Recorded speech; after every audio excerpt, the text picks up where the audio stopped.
Man alone sacrificed everything for the native girl and earned her loyalty in return.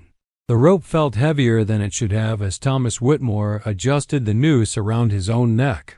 Below him, 200 townspeople had gathered in Copper Ridge's dusty main square, their faces twisted with bloodlust and righteous anger.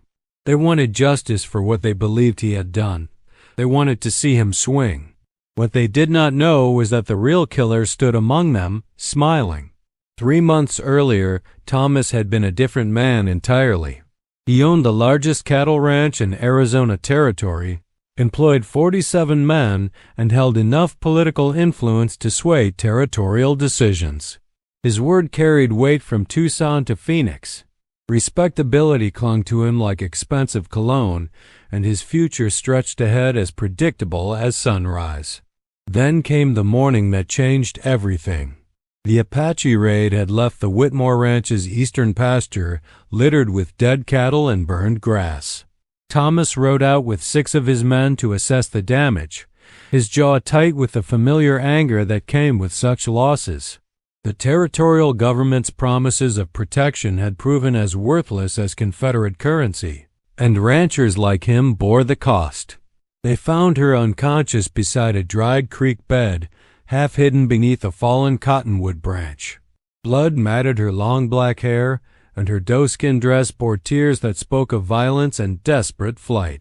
She could not have been more than 20, with the high cheekbones and bronze skin that marked her as one of the local Apache bands. "Boss," said Jake Morrison, his foreman, reaching for his sidearm. "We ought to finish what someone started." Thomas studied the woman's face. Even unconscious, she possessed a dignity that commanded attention. Her breathing came shallow but steady. Whoever had hurt her had left her for dead, but life still flickered behind her closed eyelids. "Load her in the wagon." Morrison's weathered face creased with confusion. "Thomas, you cannot be serious. After what her people done to our cattle, I said load her." The ride back to the ranch house stretched tense and silent. Thomas's men exchanged glances that spoke volumes about their employer's apparent loss of judgment. In their world, showing mercy to an Apache meant signing your own death warrant. The territorial newspapers filled their pages with stories of raids, scalpings, and worse. Every rancher knew the unwritten rule: shoot first, bury the bodies, and ask no questions. But something in the woman's face had stopped him cold. Thomas carried her into the ranch house himself. Ignoring the scandalized gasps from Maria Santos, his Mexican housekeeper. He laid the unconscious woman on the guest room bed and sent one of his riders to fetch Dr. Hendricks from town. The physician arrived 2 hours later, his medical bag clutched tight and his expression grim. Dr. Hendricks had treated enough victims of Apache raids to harbor no romantic notions about the noble savage. "Thomas, what in God's name are you thinking?" "Just examine her, Doc." The doctor's findings painted a grim picture. Someone had beaten her severely, and the head wound suggested a deliberate attempt at murder. But she would live, given proper care and time to heal. "She needs rest, clean water, and regular food," Hendricks said, packing his instruments. "But Thomas, you are playing with fire. When word gets out that you are harboring an Apache in your home, there will be consequences." Thomas had built his fortune by calculating risks and rewards. This decision felt different somehow, driven by instincts he could not quite name or understand. She awakened on the 3rd day. Thomas entered the guest room to find her sitting upright in bed, her dark eyes alert and wary. She tracked his movement like a cornered animal, ready to fight or flee despite her injuries. "You are safe," he said, keeping his voice low and non-threatening. "No one will hurt you here." She said nothing, but her eyes never left his face. Over the following days, Thomas learned her story in fragments. Her name was Ayanna, which meant eternal blossom in her language. She belonged to a small band led by her father, a chief named Gray Wolf, who sought peace with the white settlers. 3 nights before Thomas found her, a group of white men had attacked their camp while the warriors were away hunting. They killed the elderly and children, took what they could carry, and left the rest to burn. Ayanna had hidden in the brush and watched her world collapse into ash and screaming. When she tried to run, one of the attackers caught her, beat her unconscious, and left her for the scavengers. The story turned Thomas's stomach, but he recognized the brutal pragmatism behind it. Some ranchers and townspeople believed that dead Indians posed fewer problems than living ones. The territorial authorities rarely investigated such incidents too closely, especially when the victims could not vote or own property. "My father will think I am dead," she said during their first real conversation. Her English carried a slight accent but flowed with surprising fluency. "The missionaries taught me your language when I was small. They said it would help my people find peace with yours." Thomas studied her face in the lamplight. Healing had brought color back to her cheeks, and intelligence sharpened her gaze. She possessed a quiet strength that reminded him of tempered steel, flexible but unbreakable. "Where would you go? If you left here, where would you find your people?"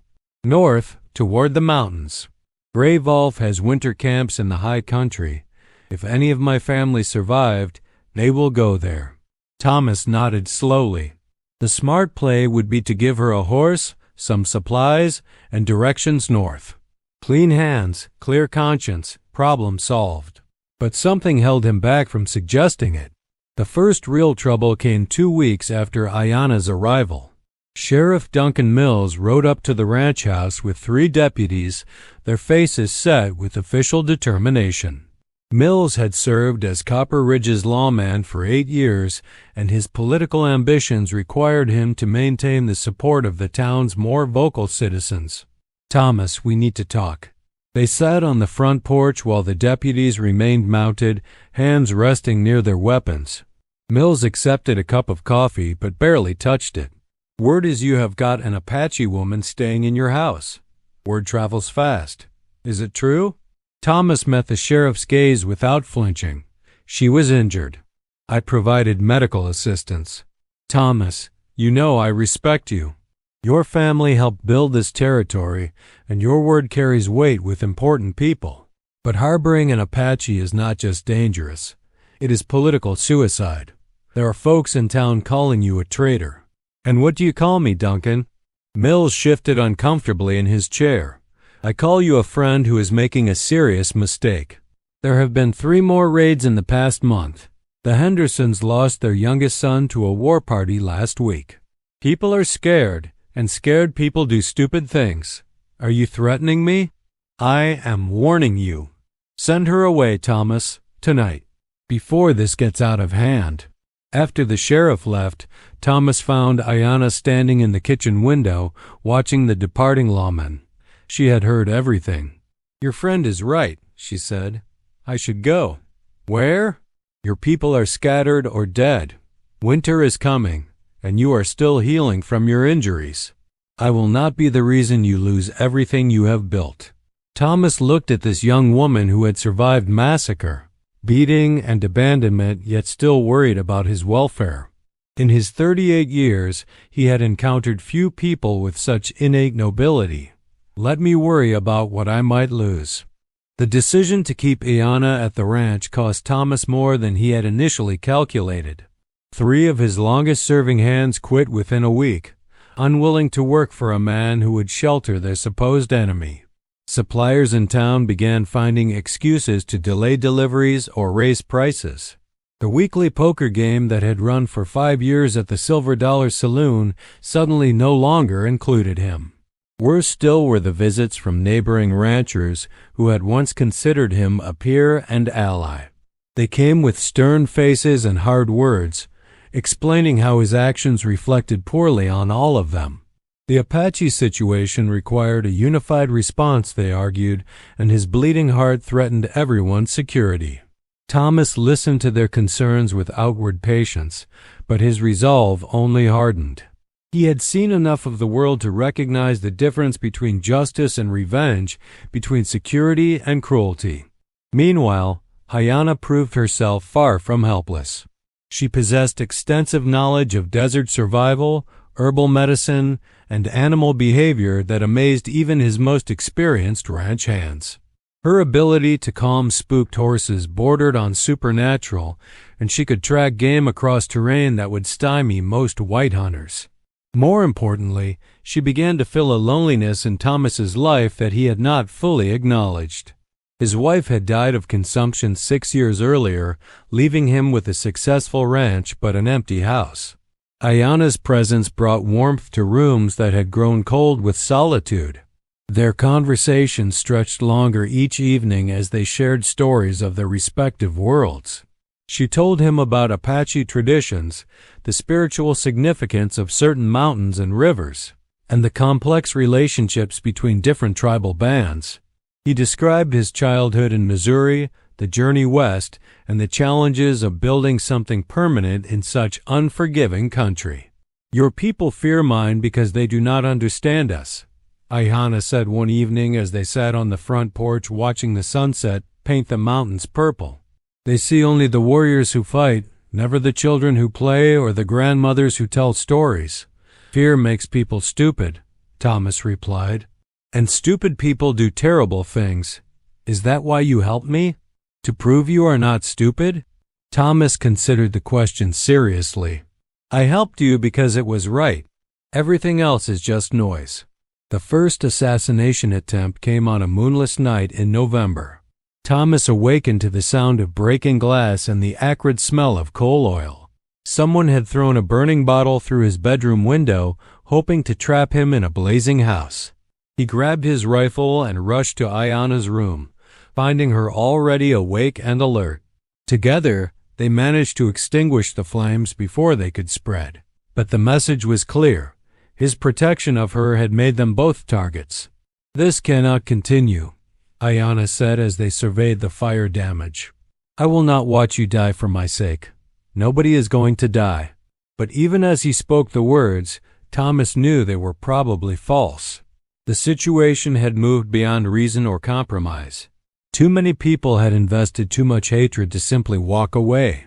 Sheriff Mills returned the next morning, surveying the fire damage with grim satisfaction rather than surprise.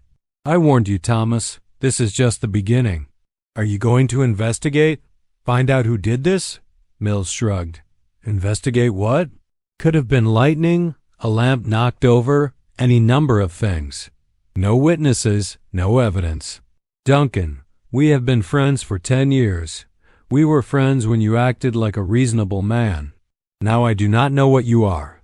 The isolation grew worse as winter deepened. Thomas found himself completely cut off from the social and business networks that had sustained his success. Banks that had eagerly courted his business now viewed him with suspicion. The territorial legislature, where he had once wielded considerable influence, no longer returned his letters. Ayanna watched his empire crumble with growing distress. She had regained her full strength and could easily disappear into the desert, finding her way north to whatever remained of her people. Every day she delayed her departure cost him more friends, more business, more of the respect he had spent decades building. "Why?" she asked one evening as they shared a simple dinner. "Why sacrifice everything for someone you barely know?" Thomas set down his fork and met her gaze directly.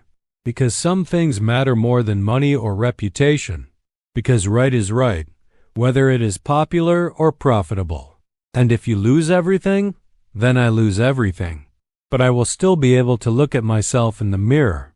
The attack on Christmas Eve nearly ended both their lives. 8 men surrounded the ranch house just after midnight, all wearing masks and carrying torches. They had come prepared for a siege, with enough ammunition and determination to finish what the firebomb had started. Thomas had been expecting such an assault for weeks. He had positioned weapons throughout the house and prepared defensive positions that would allow him to hold out for hours. What he had not expected was Ayanna's reaction. Instead of hiding in the reinforced bedroom as he had instructed, she slipped out through the back door and into the freezing night. Using skills learned in childhood, she circled around behind the attackers and began picking them off one by one with arrows fired from her father's war bow. The siege ended with 3 attackers dead, 4 wounded and 1 fleeing into the darkness. Thomas himself had been hit in the shoulder but would survive. Ayanna had saved his life through courage and skill that would have impressed any Apache warrior. In the aftermath, as they treated wounds and surveyed damage, something fundamental shifted between them. The careful distance they had maintained collapsed into something deeper and more dangerous. "You could have run," Thomas said as she cleaned his bullet wound. "You could have escaped in the confusion. I could not leave you to face them alone." "Why not?" Her hands stilled their ministrations, and she looked directly into his eyes. "Because you are mine to protect now, just as I am yours."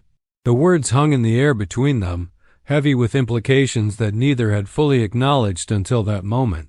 Thomas realized that somewhere during their months together, partnership had evolved into something much stronger. The territorial authorities arrived 3 days later, led by Marshal William Cross, a man whose reputation for efficiency was matched only by his complete lack of mercy. Cross had built his career on the principle that dead troublemakers cause fewer problems than living ones.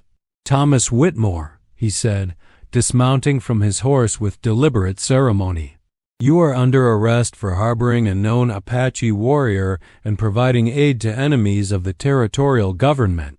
She is not a warrior. She is a woman whose family was murdered. According to our information, this woman participated in the Christmas Eve attack on 8 law-abiding citizens. 3 men are dead, and witnesses saw an Apache warrior firing arrows." Thomas felt the ground shift beneath his feet. The men who had attacked his ranch were now claiming to be the victims, and the territorial authorities were accepting their version of events without question. "Those men came here to kill us. She defended herself and me. That will be for a judge to determine. You are both coming with me." The trial in Copper Ridge was a mockery of justice from the opening gavel. Judge Harrison Pike had already decided the outcome before hearing any evidence, and the packed courtroom made clear where public sentiment lay. Thomas's former friends and business associates sat in the gallery, their faces cold with righteous anger. The prosecution's case rested on the testimony of the surviving attackers, who claimed they had gone to the Whitmore Ranch on Christmas Eve to serve an eviction notice. According to their version, Thomas and his Apache concubine had opened fire without provocation, forcing them to defend themselves. Thomas's attorney, a young man named David Preston, who had been the only lawyer willing to take the case, did his best with limited resources and hostile witnesses, but the deck was stacked too heavily against them. The real blow came when Sheriff Mills took the stand. "I warned Mr. Whitmore repeatedly about the danger of harboring this woman," Mills testified. "He refused to listen to reason. In my professional opinion, he had become emotionally involved with her to the point where his judgment was compromised." "Objected to what extent?" asked the prosecutor. "I believe they were engaged in an intimate relationship that clouded his ability to see the threat she represented." The courtroom erupted in gasps and angry muttering. Thomas felt Ayanna stiffen beside him, her face burning with shame at the public humiliation. Judge Pike called for order but made no effort to strike the testimony from the record. The damage was done, and everyone in the courtroom now viewed Thomas as a race traitor who had sacrificed everything for lustful obsession with a savage. The verdict was never in doubt. Thomas was found guilty of harboring enemies of the territory and sentenced to hang. Ayanna was convicted as an accessory to murder and would share his fate. As they led him back to the jail cell, Thomas caught sight of the real killers sitting in the gallery, smiling with satisfaction. Justice had been served, in their view, and the community could return to normal. That night, as they sat in adjacent cells waiting for dawn and the execution, Ayanna spoke softly through the bars. "I am sorry." "For what?" "For destroying your life. For costing you everything you built." Thomas reached through the bars and took her hand. Her fingers felt small and cold in his larger grip. "You did not destroy anything. You showed me what really mattered. I spent 40 years building something that could disappear overnight because it was built on the approval of people who never really knew me. and now we die for it. Maybe. But if we do, we die knowing we stood for something real. The escape attempt came just before dawn, launched by an unlikely ally. Maria Santos, the Mexican housekeeper who had worked for Thomas for 8 years, arrived at the jail with a wagon and 2 horses. She had bribed the night deputy with money from Thomas's hidden safe and brought weapons smuggled from the ranch. "Quickly," she whispered as she unlocked their cell. "You have maybe 10 minutes before they discover you are gone." Thomas stared at the woman who had risked her own life to save theirs. "Maria, why?" "Because you are a good man, and good men should not die for being good." They rode hard through the pre-dawn darkness, heading north toward the mountains where Gray Wolf's people might still shelter. Behind them, Copper Ridge awakened to discover their prisoners had vanished, and the manhunt began within the hour. For 3 days, they stayed ahead of the pursuing posse, following game trails that Ayanna knew from childhood. She led them through terrain that would challenge experienced trackers, always moving upward toward the high country where winter snows would cover their trail. On the 4th day, they found the Apache camp. Gray Wolf emerged from his lodge as they approached, his weathered face betraying no emotion at seeing his daughter alive. But Thomas caught the slight tremor in the old chief's hands as he embraced Ayanna, and he understood that this reunion meant more than words could express. The Apache band had been reduced to fewer than 30 people, mostly women, children, and elderly men. The warriors who remained were scarred and hollow-eyed from months of running and fighting. These were not the fearsome raiders of territorial propaganda, but rather the survivors of systematic destruction. Through Ayanna's translation, Thomas learned the full scope of what had happened. Government forces and civilian militias had spent the autumn hunting Apache bands with ruthless efficiency. Gray Wolf's people represented one of the last free groups in the territory, and even they lived on borrowed time. "My father says you are welcome to stay with us," Ayanna told him after a long conversation with the chief. "But he warns that we cannot remain here much longer. The soldiers will find us before the snows melt." Thomas looked around the camp, taking in the faces of people who had lost everything, but somehow retained their dignity. He thought about the life he had abandoned in Copper Ridge, the ranch that would now belong to creditors, the reputation that lay in ruins. "Where will you go?" "North, into Canada. The British authorities are more willing to let us live in peace. It will be a hard journey. Many will not survive." Ayanna nodded gravely. "But those who do will be free." That evening, as they sat around the central fire sharing a meal of venison and wild roots, Thomas made his decision. He had spent his adult life building something that could be destroyed by the whims of fearful people. Here, among the remnants of a shattered nation, he had found something more valuable, a purpose that could not be taken away. "I want to help," he told Gray Wolf through Ayanna's translation.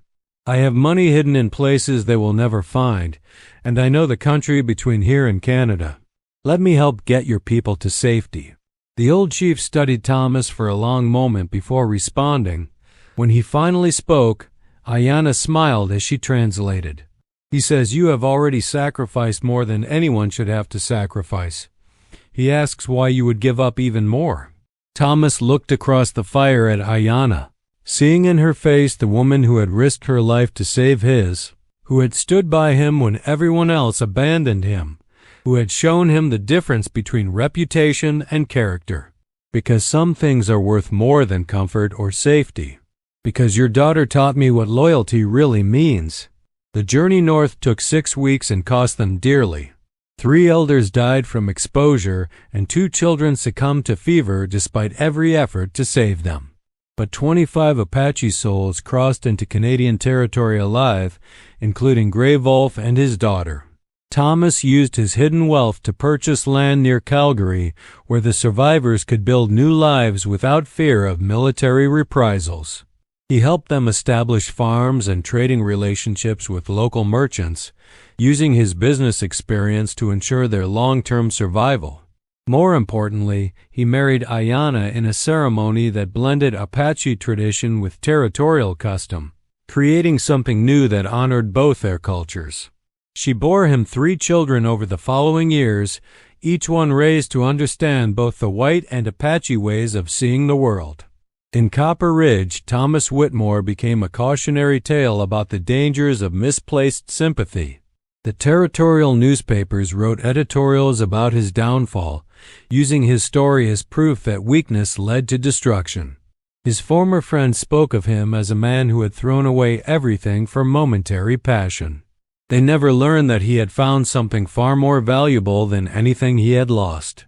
In the vast Canadian wilderness, surrounded by people who understood the true meaning of sacrifice, Thomas Whitmore discovered that a man's worth was not measured by what he owned, but by what he was willing to give away for those he loved.